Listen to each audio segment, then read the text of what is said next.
សួស្តីកូនៗទាំងអស់គ្នាថ្ងៃនេះយើងមកធ្វើលំហាត់កិច្ចការផ្ទះគណិតវិទ្យាថ្នាក់ទី3មេរៀនទី9វិធីគុណចាប់ផ្ដើមពីលំហាត់ទី1ចូលគូសវង់ផលគុណណាដែលត្រឹមត្រូវតាមល្បះលេខខាងក្រោមយើងមាន9គុណ9ហើយចម្លើយរបស់យើងគឺមានរហូតដល់4ប៉ុន្តែគឺយើងត្រូវសូត្រមេលេខមេ9រហូតដល់9 9ដងអញ្ចឹងយើងចាប់ផ្ដើមសូត្រទាំងអស់គ្នា9ម្ដង9 9 2ដង18 9 3ដង27 9 4ដង36 9 5ដង45 9 6ដង54 9 7ដង63 9 8ដង72 9 9ដង81ដូច្នេះចម្លើយដែលត្រឹមត្រូវគឺចម្លើយខ9 9ដងគឺស្មើ81បន្តទៅកាន់លំហាត់ទី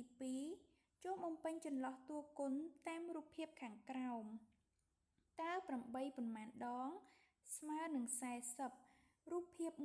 1គឺមានចំនួន5 8អញ្ចឹងយើងរាប់ទាំងអស់គ្នាតើយើងមាន8ប៉ុន្មានដង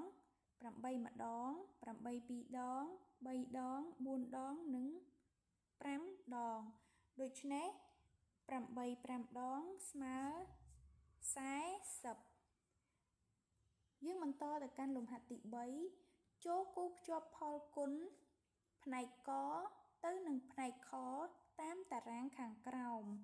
យើងមានផ្នែកកនិងផ្នែកខដែលជាចម្លើយដូច្នេះដើម្បីបានចម្លើយដែលត្រឹមត្រូវកូនៗទាំងអស់គ្នាគឺត្រូវសូត្រមេលេខម្ដងទៀតអញ្ចឹង7គុណ3កូនអាចសូត្រមេ7 3ដងក៏បានឬមួយក៏សូត្រ3រហូតដល់7ដងក៏បានគឺបានដូចគ្នាដូច្នេះយើងសូត្រចាប់ពីមេ7 7 3ដងប៉ុន្មាន7 3ដង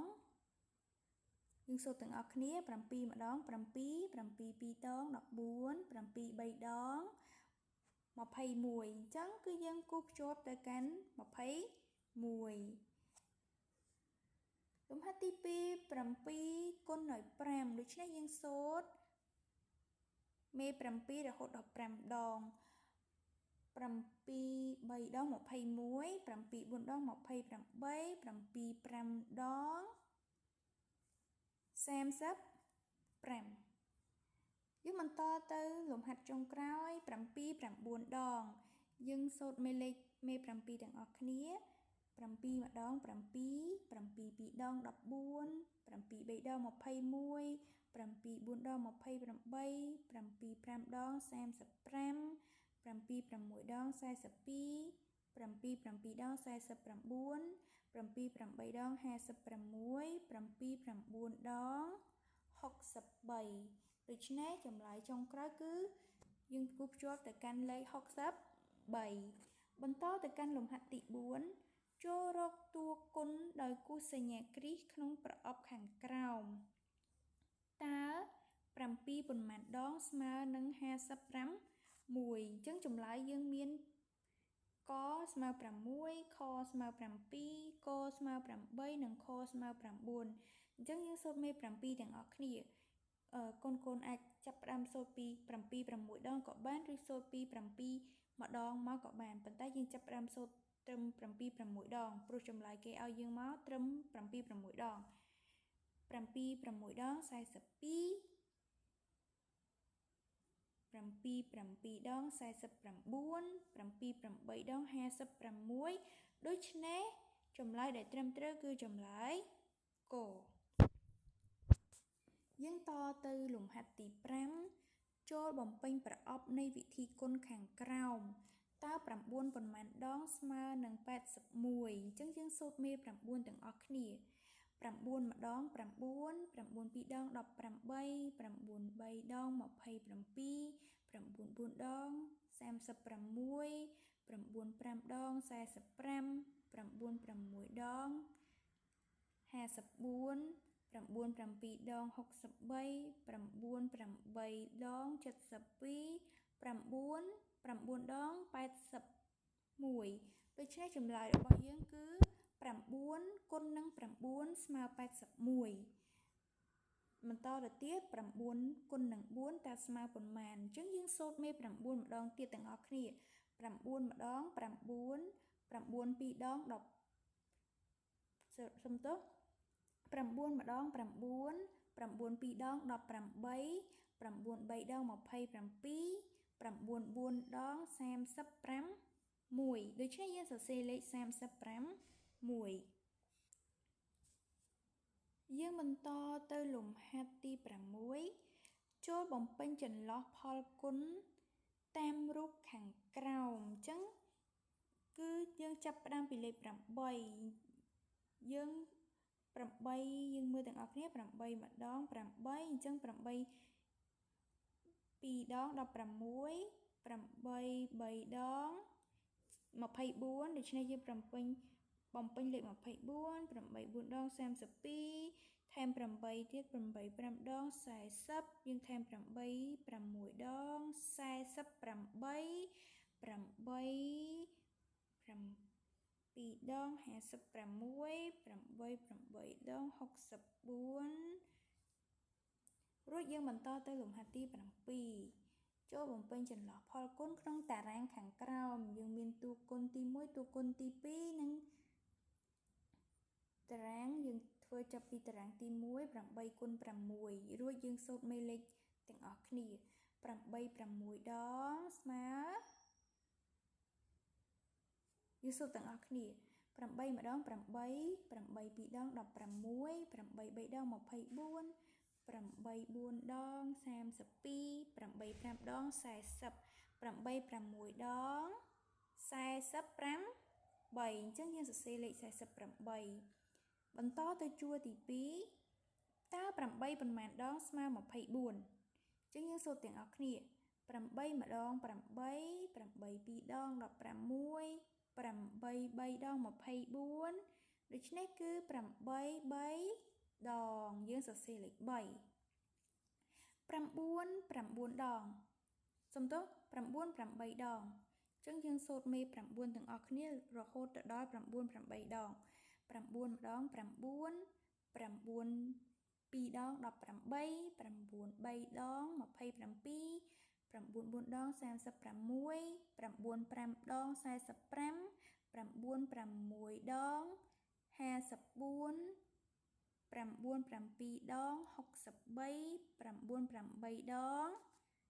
72ដូច្នេះយើងសរសេរលេខ72 8តើ8គុណប៉ុន្មានដងទើបស្មើ8អញ្ចឹងយើងសូត្រមេ8ទាំងអស់គ្នា8ម្ដង8ដូច្នេះ8គុណនឹង1ស្មើ8យើងបន្តទៅលំហាត់ទី7ចូលបំពេញចន្លោះគូចម្លើយដែលមានផលគុណស្មើគ្នាតាមរូបខាងក្រោមអញ្ចឹងយើងមើលលំហាត់ខាងឆ្វេងតើ9ប៉ុន្មានដង36អញ្ចឹងយើងអាចសូត្រមេ9ទាំងអស់គ្នា9ម្ដង9 9 2ដង18 9 3ដង27 9 4ដង36ដូច្នេះយើងសរសេរលេខ4 9 4ដង36បន្តទៅទៀតតើ6ប៉ុន្មានដងស្មើនឹង36ដូច្នេះយើងត្រូវសូត្រមេ6 6ម្ដង6 6 2ដង12 6 3ដង18 6 4ដង24 6 5ដង30 6 6ដង36ដូច្នេះ6គុណនឹង6គឺស្មើ36ហើយយើងសរសេរលេខ5 1ងាកមកខាងស្ដាំវិញ24តើតួគុណប៉ុន្មានគុណនឹងប៉ុន្មានទើបស្មើ24អញ្ចឹងកូនទាំងអស់គ្នាអាចសូត្រមេលេខរួចសរសេរតាមដែលកូនយល់ពីព្រោះគេអត់មានឲ្យតម្រុយថាតើត្រូវយកប៉ុន្មានគុណនឹងប៉ុន្មានទេដូច្នេះគឺកូនត្រូវសូត្រមេលេខដោយខ្លួនឯងតើមានតួគុណប៉ុន្មានខ្លះដែលស្មើនឹង24អញ្ចឹងយើងចាប់ផ្ដើមសូត្រមេ6ទាំងអស់គ្នាមេ6ក៏មានតួគុណ ស្មើ24ដែរអញ្ចឹងយើងសូត្រមេ6 6ម្ដង6 6 2ដង12 6 3ដង18 6 4ដង24អញ្ចឹងយើងសរសេរ6គុណនឹង4បន្តទៅទៀតយើងសូត្រមេ8 8ម្ដង8 8 2ដង16 8 3ដង24អញ្ចឹងគឺស្មើ24ដូចគ្នាដូច្នេះយើងអាចសរសេរបានថា8គុណនឹង3ស្មើ24យើងតទៅលំហាត់ទី9ចូលបំពេញប្រអប់តាមល្បះលេខខាងក្រោមអញ្ចឹងទី1 8 បូក 8 បូក 8តើយើងអាចសរសេរជាវិធីគុណបានដូចម្ដេចអញ្ចឹងយើងសរសេរបានថា8គុណនឹងយើងរាប់តួគុណរបស់យើងតើវាមានប៉ុន្មានដង1 2 3អញ្ចឹង8គុណនឹង3ដងបន្តទៅទៀតគេឲ្យជាវិធីគុណមក7គុណនឹង4ឲ្យយើងសម្រាយទៅជាវិធីបូកវិញអញ្ចឹងគេសរសេរឲ្យយើង7 7គុណ4មានន័យថា7បូក7បូក7បូកនឹង7ខ្លួនឯង4ដងអញ្ចឹងគឺយើងសរសេរ7បូក7បូក7និងបូក7បន្តទៅទៀតទៅកាន់លំហាត់ទី10ជាចំណោទយើងអានទាំងអស់គ្នានារីដាំដើមល្ហុងក្នុងមួយថ្ងៃបានចំនួន9ដើមតើ